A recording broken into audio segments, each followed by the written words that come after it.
Okay, so I want to show you guys how to pick a passion fruit and how to eat it.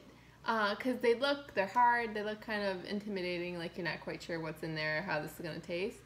But they're actually really wonderful. They're a tropical fruit. They're native to South America, but you can find them grown all over the place. In fact, they grow really well here in San Diego.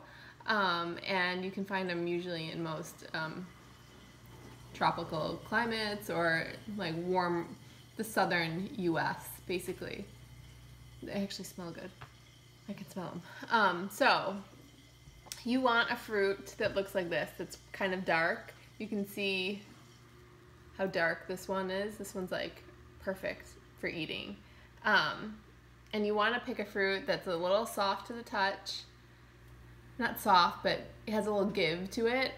It's dark. This does have a patch where it's not quite purple. That's totally fine.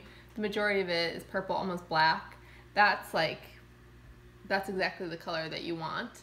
And there's different varieties of passion fruit, but this is the one that's most commonly found in the U.S. And the kind that I grow in my backyard. So this is what I'm going to be talking about today. The other thing is you want it to be a little bit wrinkly.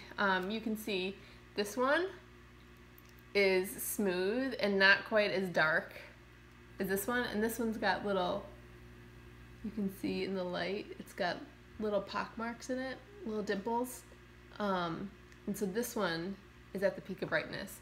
This can sit on your counter for a few days and it'll get ripe.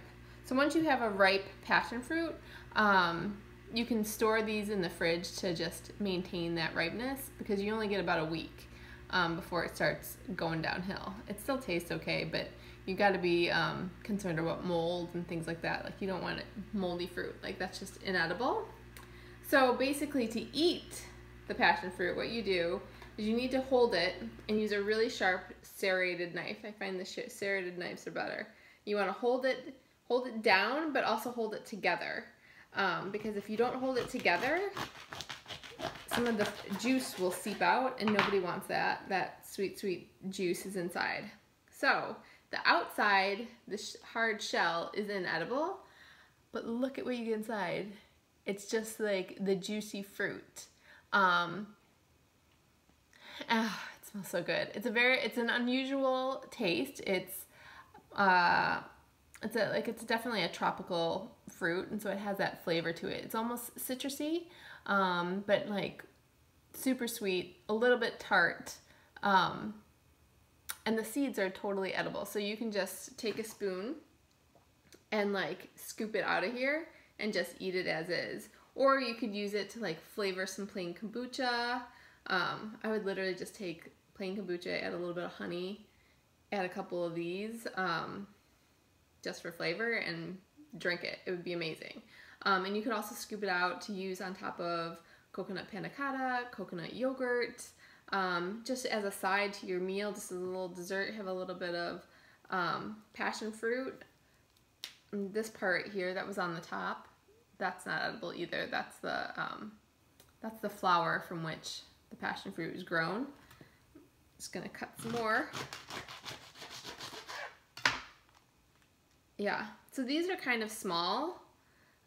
This is a little bit more average, but I have some that are like big as my fist. So the sizes kind of range. But yeah, they are probably my favorite fruit. They are somewhat low in sugar. This guy right here probably has the same amount of sugar as like 2 strawberries.